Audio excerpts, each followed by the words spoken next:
Good morning everyone, welcome back to the channel. आज है 7 मार्च और आज की करंट अफेयर हम इस वीडियो में कवर करने वाले हैं और शुरू करते हैं एक शॉर्ट न्यूज़ के साथ। शॉर्ट न्यूज़ क्या है? रिसेंटली साइंटिस्ट ने कंफर्म किया है the existence of a fifth layer in earth's core. Earth के कोर में साइंटिस्ट ने बोला है कि फिफ्थ लेयर भी एक मौजूद है, जिसके बारे में अभी पता चला है। सिस्मिक वेव्स जो जनरेट हुई बाय अर्थक्वेक्स, इनके ज़रिए रिवील हुआ है कि अर्थ के इनर कोर के डीपेस्ट पार्ट में एक लेयर मौजूद है, जिसके बारे में अब पता करने की कोशिश की जा रही है। ये फिफ्थ लेयर जो है ये आयरन और निकल से बनी हुई है, बिल्कुल उसी तरह जैसे कि इनर कोर बना हुआ है पृथ्वी का। ठीक है, क्वेश्चंस पर आते हैं। Who won Dubai tennis championship title 2023? ये जो टाइटल है ये जीता है डेनिल मेदवेदेव ने दुबई टेनिस चैंपियनशिप। इससे पहले रॉटरडम और दोहा में भी इन्होंने ये ट्रॉफीज़ जीती हैं और ये ट्रॉफीज़ सारी जीतने के बाद ये बन गए third player to win 3 titles in as many weeks since 2021। मतलब इनसे पहले कैस्पर रूड और फेलिक्स ऑगर एलियासी जो हैं, इन दोनों ने ये दोनों सेम इसी तरह से जीत चुके हैं 3 ट्रॉफीज़ और अब ये बन गए हैं रॉटरडम, दोहा और अभी ये दुबई टेनिस चैम्पियनशिप जीतकर इसी वाली कैटेगरी में शामिल हो गए हैं। और साथ ही ATP रैंकिंग जो होती है इसमें भी ये 6th नंबर पर आ गए हैं डेनिल मेदवेदेव। पहले 6th नंबर पर थे रुबलेव और ये 7 नंबर पर पहुंच गए हैं। इनकी जगह आप 6th नंबर पर आ गए हैं डेनिल मेदवेदेव। तो ये हो गया इस बारे में। यहाँ पर टेनिस प्लेयर्स और उनकी कंट्रीज़ मेंशन की गई हैं, जैसे कि रॉजर फेडरर स्विट्ज़रलैंड से हैं, नोवाक जोकोविच सर्बियन प्लेयर हैं, स्टेफेनोस सित्सिपास ये ग्रीस से हैं, राफेल नडाल स्पेन के हैं। फिर हम कार्लोस अल्कराज को देखें, ये भी स्पेन के हैं, कैस्पर रूड नॉर्वे के, डेनिल मेदवेदेव रशियन प्लेयर हैं, अलेक्जेंडर ज्वेरेव ये जर्मनी के हैं, निक किर्गियोस ऑस्ट्रेलिया के हैं, फिर Sumit Nagal India, Rohan Bopanna India, Ashleigh Barty Australia की, ईगा स्वाइतेक पोलैंड की, एरियाना साबेलिंका ये बेलारूस की हैं, एलिना रेबेकिना ये कजाकिस्तान की हैं, ओंस जैबुआ ट्यूनीशिया की, कैरोलिन गार्सिया फ्रांस की, Coco Gauff USA, Emma Raducanu Britain, फिर Naomi Osaka Japan, Barbora Krejcikova and Karolina Pliskova ये चेक रिपब्लिक की प्लेयर्स हैं। Which of the following became the 53rd district of Madhya Pradesh? MP का अभी तक 52 डिस्ट्रिक्ट थे, अभी 53rd डिस्ट्रिक्ट अनाउंस किया गया है रिसेंटली। ये बना है Mauganj, option number B correct होगा। रीवा डिस्ट्रिक्ट के अंदर ये आता था और अब इसे मतलब ये एक तहसील हुआ करता था रीवा डिस्ट्रिक्ट के अंदर और अब इसे एक डिस्ट्रिक्ट बना दिया गया है, जिसमें 4 तहसील्स होंगे, मऊगंज, हनुमाना, नएगढ़ी और देव तालाब। और इसके अलावा एक फैक्ट आप ये भी याद रख सकते हैं, संबल स्कीम जो है ये MP के है। इसी स्कीम के तहत बेनिफिशियरीज को बेनिफिट्स पहुंचाने के लिए बैंक को CM चौहान के द्वारा, शिवराज सिंह चौहान जो MP के PM है उनके द्वारा असिस्टेंस दिया गया है। नेक्स्ट यहाँ पर MP से रिलेटेड कुछ करंट अफेयर रिविजन है। MP गवर्नमेंट ने भोपाल के इस्लाम नगर विलेज का नाम चेंज करके जगदीशपुर कर दिया है। फिर हबीबगंज रेलवे स्टेशन का नाम अब रानी कमलापति रेलवे स्टेशन है। पातालपानी रेलवे स्टेशन इंदौर में है, इसका नाम अब तांत्या मामा रेलवे स्टेशन हो गया है। इंदौर डिक्लेयर किया गया इंडिया का first water plus certified city in 2021। India का फर्स्ट जियो पार्क ये लम्हेटा विलेज MP में, मतलब जबलपुर में है। ये विलेज जो है लम्हेटा MP में ही जबलपुर है और यहीं पर इसको पहला जियो पार्क को स्टेब्लिश किया जाएगा।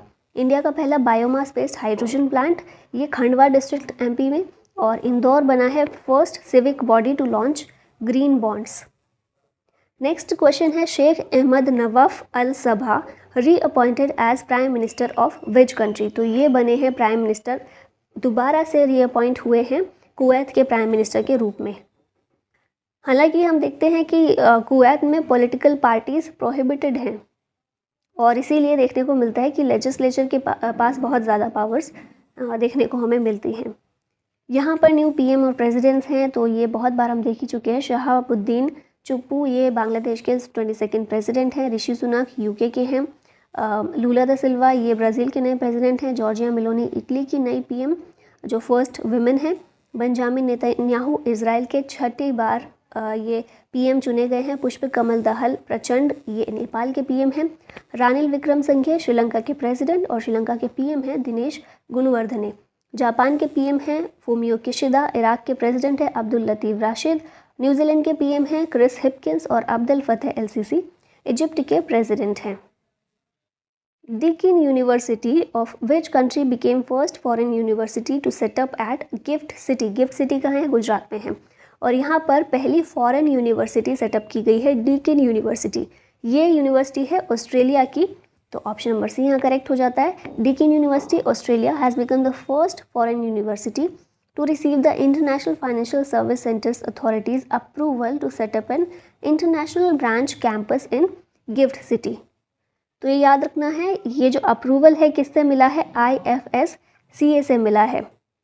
और हमने जो बजट 2023-24 आया था वहाँ भी हमें देखने को मिला था कि फाइनेंस मिनिस्टर ने अनाउंस किया था कि वर्ल्ड क्लास फॉरेन यूनिवर्सिटीज़ और इंस्टीट्यूशंस ये गिफ्ट सिटी में अलाउ किए जाएंगे। उसी के तहत ये पहली यूनिवर्सिटी हमें देखने को मिल रही है। ठीक है, नेक्स्ट यहाँ पर देखते हैं इंटरनेशनल करंट अफेयर कुछ। तो रशिया जो है FATF की मेंबरशिप से सस्पेंड कर दिया गया है। वर्ल्ड बैंक ने यूक्रेन को एडिशनल एड के रूप में $2.5 बिलियन ये अनाउंस किए थे on war anniversary. 7-year-old prince from Bhutan became first digital citizen of the country. Seattle ने क्रिएट की है हिस्ट्री और ये बना है first city in US to ban caste discrimination. Ajay Banga world bank के प्रेसिडेंट बनाए गए हैं। नील मोहन यूट्यूब के CEO बनाए गए हैं। अफशान खान जो हैं ये UN सेक्रेटरी जनरल के द्वारा स्केलिंग अप न्यूट्रिशन मूवमेंट के कोऑर्डिनेटर के रूप में चुने गए हैं। और रयाना बरनावी पहली वुमेन एस्ट्रोनॉट हैं सऊदी अरबिया की जो स्पेस में जाने वाली हैं। Which Indian submarine has participated in the International Maritime Exercise that is Cutlass Express 2023? तो ये जो इंटरनेशनल मैरीटाइम एक्सरसाइज हुई है इसमें एक इंडियन सबमरीन ने पार्टिसिपेट किया है। क्या नाम है इसका? INS त्रिकांड है। ये एक्सरसाइज गल्फ रीजन में देखने को मिली। है। INS त्रिकांड जो इसमें पार्टिसिपेट कर रही है इसमें 50 अदर नेशंस भी पार्टिसिपेट करेंगे और इंटरनेशनल मैरीटाइम एजेंसीज भी पार्टिसिपेट करेंगी, इसीलिए हम इसको बोल रहे हैं इंटरनेशनल मैरीटाइम एक्सरसाइज। इसका कॉमन एम है to enhance maritime security and keep sea lanes in the region safe for maritime commerce. और हम इस एक्सरसाइज की बात करें कटलास एक्सप्रेस, तो ये one of the largest multinational maritime exercise है इन द वर्ल्ड, तो ये भी चीज़ आप याद रखेंगे। यहाँ पर कुछ नेवी एक्सरसाइजेज हैं जैसे कि वरुण इंडिया फ्रांस के बीच होती है, JIMEX India Japan, SLINEX India Sri Lanka, SIMBEX India और Singapore, SITMEX Singapore India Thailand, AUSINDEX Australia और इंडिया, फिर है कोंकण इंडिया और UK के बीच, Bongo Sagar India Bangladesh, Naseem Al Bahr India और ओमान के बीच, फिर ज़ैर अल बहर ये इंडिया और कतर के बीच, और समुद्र शक्ति इंडिया और इंडोनेशिया के बीच होने वाली एक नेवल एक्सरसाइज है। India and which country signed an MOU on research technology and innovation collaborations? तो ये जो MOU है इंडिया और मेक्सिको के बीच साइन किया गया है जो कि स्पेशली फोकस करेगा ऑन सेवरल की technology areas including aerospace, electronics, earth and ocean sciences and water mining, minerals, clean energy, biotech and health care. इसके ज़रिए India will provide tangible results in 3 priorities areas of water, lithium and vaccines। तो भारत काफ़ी अच्छा इन क्षेत्र में कर रहा है, तो भारत इसमें हेल्प करेगा मेक्सिको को। यहाँ पर कुछ इंपॉर्टेंट MOUs रिवाइज कर लेते हैं। इंडिया और साउथ अफ्रीका के बीच एक MOU साइन किया गया था to translocate more than 100 cheetahs to India over the next decade, और इसमें से 12 चीता भारत आ चुके हैं। इंडिया और जॉर्डन के बीच हुआ था for cooperation in the fertiliser sector, India और कनाडा के बीच for bilateral cooperation on climate change, India और ऑस्ट्रेलिया के बीच to promote tourism, NITI Aayog और यूनिसेफ के बीच to prepare country's first report on India's children's state, BPCL और माइक्रोसॉफ्ट के बीच to drive digital transformation, UNESCO और रॉयल एनफील्ड के बीच to protect India's cultural heritage, and then LinkedIn UN women के बीच to boost women's employment. Who won BBC Indian Sportswoman of the Year for 2022? BBC Indian Sportswoman of the Year ये बनी है मीराबाई चानू, और लगातार दूसरी बार ये बनी है क्योंकि 2021 में भी इन्होंने एक खिताब जीता था, तो 21-22 दोनों का हो गया। फिर हम नेक्स्ट देखिए BBC para sportswoman of the year, ये भविना पटेल बनी है, और प्रीतम सिवच ये BBC life time achievement award इनको मिला है। बॉक्सर नीतू गंगहास ये चूज़ की गई हैं as the BBC emerging player of the year. तो ये सारी चीज़ें आपको फैक्ट्स याद रखने हैं। यहाँ स्पोर्ट्स अवार्ड्स जो मिले हैं रिसेंटली देख लेते हैं। Best FIFA player of the year main category में लियोनेल मेसी अर्जेंटीना के, फिर विमेन कैटेगरी में देखें तो एलेक्सिया पुटेलस स्पेन की हैं ये। 2022 फीफा वर्ल्ड कप अर्जेंटीना जीता था, इसका 3rd टाइटल है। मेजर ध्यानचंद खेल रत्न अवार्ड 2022 मिला शरद कमल को। ICC mains T20 world cup 2022 ये इंग्लैंड जीता। खेलो इंडिया यूथ गेम्स 2022-23 ये महाराष्ट्र जीता। फिर रणजी ट्रॉफी सौराष्ट्र के पास गई। 15th men's hockey World Cup Germany जीता। ऑस्ट्रेलियन ओपन सिंगल्स टाइटल में मेंस कैटेगरी में नोवाक जोकोविच और वुमेन कैटेगरी में एरिना साबालेंका जीते हैं। Who release the book India's vaccine growth story from cowpox to vaccine Maitri. तो ये जो बुक है हमारे जो हेल्थ मिनिस्टर हैं मनसुख मंडाविया उनके द्वारा रिलीज़ की गई है। Union minister for health and family welfare doctor Mansukh Mandaviya, इन्होंने इस बुक को किया रिलीज़। ये बुक ऑथर की गई है bye Sajjan Singh Yadav, additional secretary of government of India. ठीक है, तो ये आपको याद रखना है, भारत सरकार के जो एडिशनल सेक्रेटरी हैं सज्जन सिंह यादव उनके द्वारा ये बुक लिखी गई है। लॉन्च किया है इसे मनसुख मंडाविया ने। और ये बुक इलाबरेट करती है कि कोविड-19 वैक्सीन्स के डेवलपमेंट जब प्रोड्यूस की गई है, डिस्ट्रीब्यूट की गई है, इन सभी के बारे में इंडिया ने किस तरह से अपना प्रदर्शन दिखाया है भारत ने।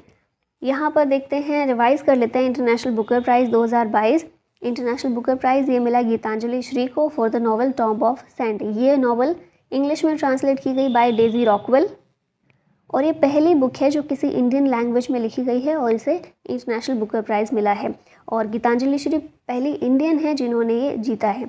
बुकर प्राइज़ 2022 इसकी बात करें तो श्रीलंकन राइटर जो हैं शेहान कारुंतिलका, इनको मिला है for his novel the 7 moons of Mali Almeida.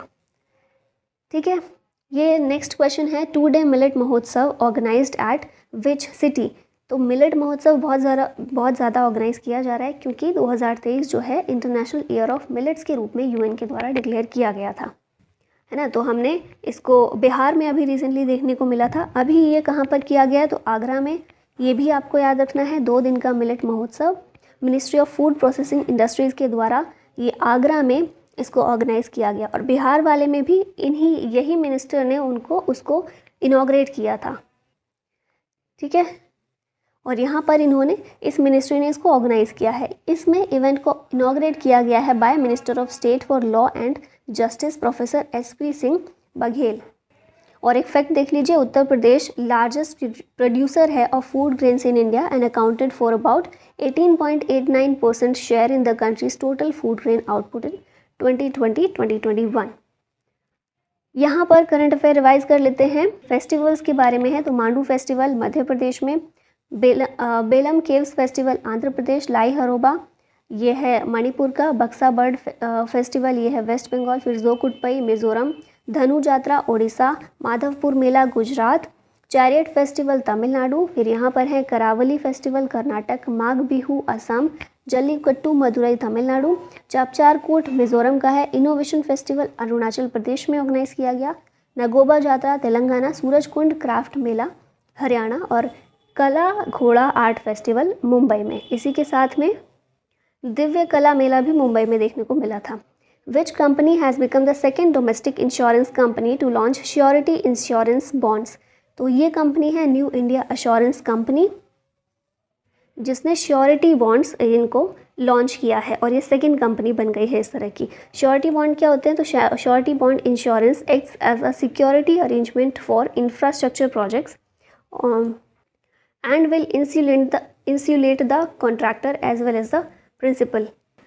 Surety bond ये लीगली इन्फोर्सिएबल होते हैं और इसमें इंश्योरेंस जो होता है वो प्रोवाइड करता है guarantee for a premium in case of a default in the execution of a project. Of course legally enforceable होते हैं तो इसमें जो भी रिटर्न है वो श्योरिटी उसमें मिलती है। अब लास्ट में क्वेश्चन है आप लोगों के लिए, India and which country will organise exercise Frinjex 2023। Exercise Frinjex India और किस कंट्री के बीच है? ऑस्ट्रेलिया, फ्रांस, जर्मनी या फिर स्पेन। इसका करेक्ट आंसर कीजिएगा कमेंट बॉक्स में। और साथ ही PDF इसकी प्राप्त करने के लिए आप टेलीग्राम चैनल ज्वाइन कर सकते हैं। इंडो पाठशाला आप सर्च करेंगे तो वहाँ आपको मिल जाएगा। Thank you so much for watching the video. जय हिंद।